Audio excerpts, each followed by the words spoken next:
नमस्कार साथियों, मैं हूं वीरेंद्र मौर्य और आज आप लोगों से बात करने के लिए उपस्थित हुआ हूं करवा चौथ पर।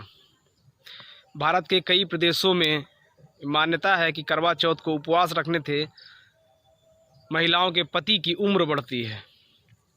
इसमें कितनी सच्चाई है और जब हम इसकी समीक्षा करेंगे, इसका वैज्ञानिक कारण खोजेंगे, तब कुछ निष्कर्ष निकलेगा कि ये कितना अंधविश्वास है, इसमें कितना पाखंड है और कितना वैज्ञानिक कारण है, इसमें कितनी सत्यता है।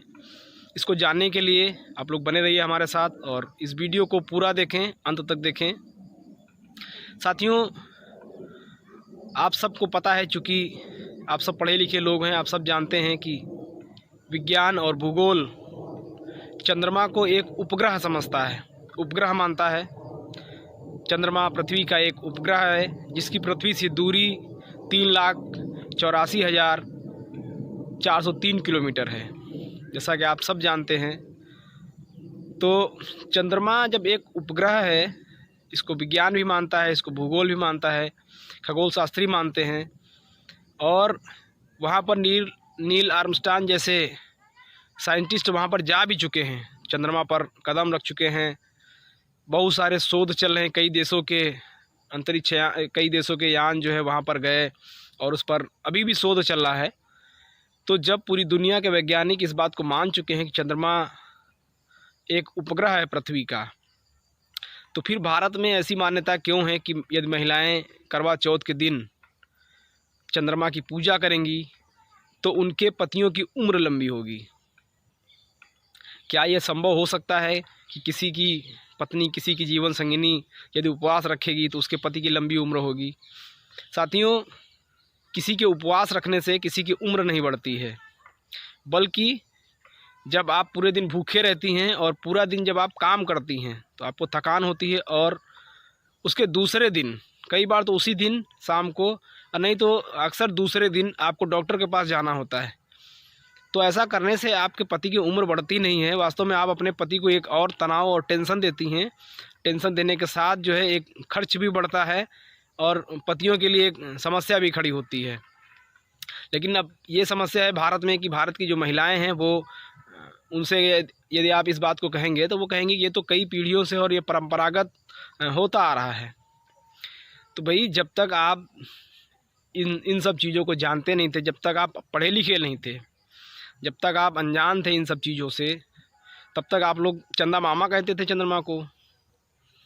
तब आप चंदा मामा कहते थे, कोई बात नहीं। लेकिन अब तो आप समझदार हैं, अब आप देख रहे हैं कि जब ये एक उपग्रह है, ये चमकता है, सूर्य की रोशनी से चमकता है, ये पृथ्वी के चक्कर लगाता है लगभग 27.3 दिन में पृथ्वी का एक चक्कर पूरा करता है। जब आप अब इन सारी चीज़ों को समझ रहे हैं, फिर आप अंधविश्वास में क्यों जी रही हैं और अपने बच्चों को और अपनी भावी पीढ़ियों को अंधविश्वास की ओर क्यों ढकेल रही हैं? एक तरफ आप बच्चों को पढ़ाती हैं कि चंद्रमा उपग्रह है, और दूसरी तरफ जब आप करवा चौथ के दिन जब उपवास रखती हैं, व्रत रखती हैं, आपके बच्चे यदि आपसे पूछते हैं कि मम्मा आप ये क्या कर रही हैं, तो आप कहती हैं कि नहीं, हम तो उनका उपवास रख रहे हैं, उनको देख के हम उनकी पूजा करते हैं। तो आपका बच्चा पूछेगा ना आपसे कि आप किसी ग्रह की पूजा कैसे कर सकती हैं? तो आप, भारत की जो महिलाएं हैं, वो, आप लोग जितना अंधविश्वास की तरफ जाएंगे, देखिए, जब तक आप लोग अशिक्षित थी तब की बात एक और थी। क्योंकि राष्ट्रमाता सावित्रीबाई फुले ने भारत में शिक्षा की अलख जगाई, उससे पहले तो आप लोग पशुवत जीवन जीने को मजबूर थी। राष्ट्रमाता सावित्रीबाई फुले की देन है कि आप लोग आज अपने हक और अधिकार के लिए आवाज़ बुलंद कर रही हैं। फिर भी आज भी आपको जिन चीज़ों के लिए संघर्ष करना चाहिए, आप नहीं कर पा रही हैं। बहुत सारी राजनीतिक पार्टियां, बहुत सारे सामाजिक संगठन, बहुत सारे सरकारी संस्थान, शिक्षण संस्थान, चाहे वो न्यायपालिका हो, किसी भी क्षेत्र में आप देख लीजिए, क्या आपको आपकी आबादी के अनुपात में आपको हिस्सेदारी मिल रही है? भाई, इस पूरी प्रकृति के विकास में, प्रकृति के निर्माण में आपकी बराबर की सहभागिता है, पुरुषों के बराबर। लेकिन आपको पुरुषों के बराबर सम्मान मिल रहा है क्या? तो भारत में आपको ये जो पूजा पाठ, व्रत उपवास तक सीमित कर दिया गया है कि आप इससे ज़्यादा कुछ सोच नहीं पाएंगी, इससे अलग हट के आप कुछ सोचेंगे नहीं, कोई शोध नहीं करेंगी। आप ये क्यों भूल जाती हैं कि आपके बीच की ही भारतीय मूल की कल्पना चावला जो अंतरिक्ष में गई हैं, आप ये क्यों भूल जाती हैं कि आपके बीच की इंदिरा गांधी जिन्होंने भारत जैसे विशाल देश का नेतृत्व किया है, आपके बीच की प्रतिभा पाटिल ने इस देश को नेतृत्व दिया है, इस देश की राष्ट्रपति बनी, सर्वोच्च नागरिक बनी, लेकिन आप लोग हैं कि बस आप लोग उसी अंधविश्वास पाखंड में आज भी उलझी हुई हैं। आप लोग कुछ समझना नहीं चाहती हैं, विज्ञान की ओर आप लोग जाना नहीं चाहती हैं। किसी ने आपसे कह दिया कि नहीं आप चांद को पूजिए और आप शुरू हो गई। आप कम से कम एक बार तर्क तो करिए, किसी से प्रश्न तो करिए कि किसी ग्रह को पूजने से क्या किसी के पति की उम्र लंबी हो सकती है। और मैं साथियों उन पतियों से भी कहना चाहूँगा कि जो लोग ये सोचते हैं कि उनकी पत्नी ने उनके लिए उपवास रख लिया है तो उनका जीवन बढ़ गया, ऐसे भ्रम में बहुत सारे लोग जी रहे होंगे। ऐसे साथियों को मैं कहना चाहता हूँ कि भाई अगर आप लोग रोड पे निकलें कम से कम, तो यदि आप बाइक चला रहे हैं तो हेलमेट, और यदि कार चला रहे हैं तो सीट बेल्ट का प्रयोग ज़रूर करें, क्योंकि आपकी पत्नी के उपवास रखने से आपकी उम्र लंबी नहीं बढ़ेगी। यदि आप ट्रैफिक रूल्स का पालन करेंगे, यातायात नियमों का पालन करेंगे, तभी आप सुरक्षित रहेंगे और आपकी उम्र जो है वो बढ़ेगी, आप किसी भी दुर्घटना का शिकार नहीं होंगे। अदरवाइज़ आप यदि ये सोचेंगे कि नहीं आपकी पत्नी ने उपवास रख लिया था और आपकी उम्र बढ़ जाएगी, तो उम्र नहीं बढ़ने वाली है आपकी।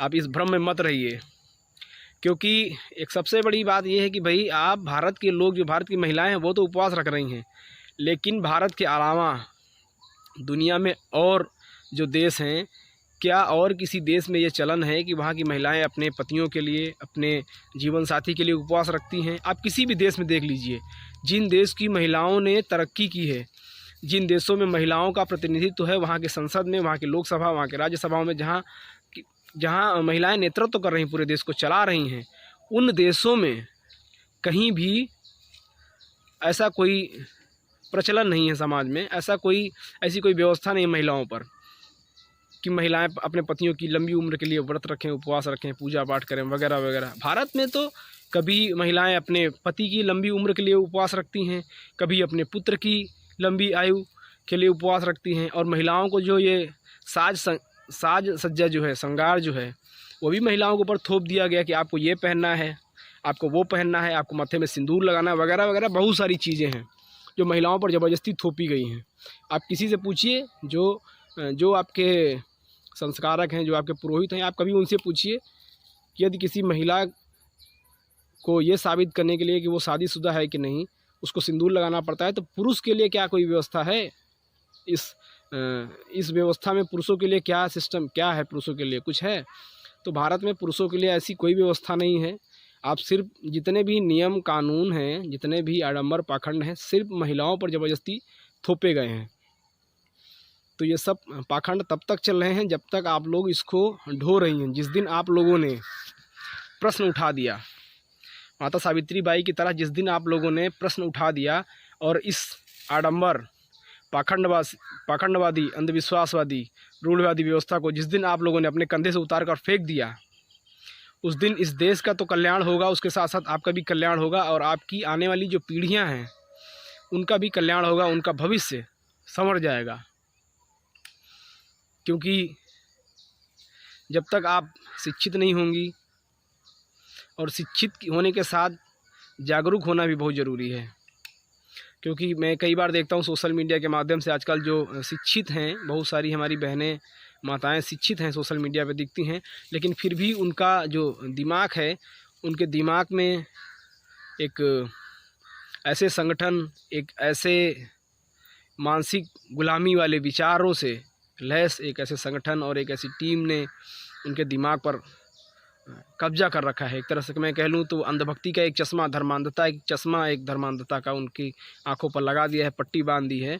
वो इसको छोड़ना नहीं चाहती हैं। तो आप पढ़ी लिखी हैं, फिर आपके पढ़ने लिखने का मतलब क्या हुआ? जब आप पढ़ी लिखी हैं तो आप नीदरलैंड जैसे नीदरलैंड में वहाँ की महिलाएं पूरे देश को चला रही हैं, आप भी भारत में मांग करिए आपके यहाँ राजनीतिक पार्टियों के बहुत सारे लोग ऐसे हैं ना जिनको महिलाओं की बहुत फिक्र है। वो कहते हैं कि हम महिला सशक्तिकरण की बात करेंगे, हम 3 तलाक की बात करेंगे। आप उनसे पूछिए कि आपकी पार्टी में महिलाओं को क्या 33% जगह मिली है? क्या 33% स्थान दिया गया है? नहीं दिया गया है। क्या लोकसभा में वो लोग 33% टिकट महिलाओं को देते हैं? नहीं देते हैं। विधानसभाओं में हो चाहे मंत्रिमंडल में हो, कहीं भी आपको स्थान नहीं दिया जाता है। तो आप सब वही हैं, आप सब संघमित्रा हैं, आप सब सावित्री हैं, आप सब इंदिरा हैं, आप सब प्रतिभा देवी पाटिल हैं। तो आप सब अपनी ताकत को पहचानें और इस अंधविश्वास, पाखंड, ढोंग से रूढ़िवादी व्यवस्थाओं को दरकिनार करते हुए अपने पुरखों के इतिहास को जानिए, अपना भी कल्याण करिए, अपनी आने वाली पीढ़ियों का कल्याण करिए और अपने राष्ट्र का कल्याण करिए। इसी के साथ मैं अपनी बात को समाप्त करते हुए आप लोगों से निवेदन करता हूं कि आप लोग हमारे YouTube चैनल को सब्सक्राइब कर बेल आइकन ज़रूर दबाएं। और अब तक हमारे द्वारा जितने भी वीडियो बनाए गए हैं, डिस्क्रिप्शन बॉक्स में सभी लिंक उपलब्ध हैं, आप लोग वहां से भी हमारे वीडियो देख सकते हैं।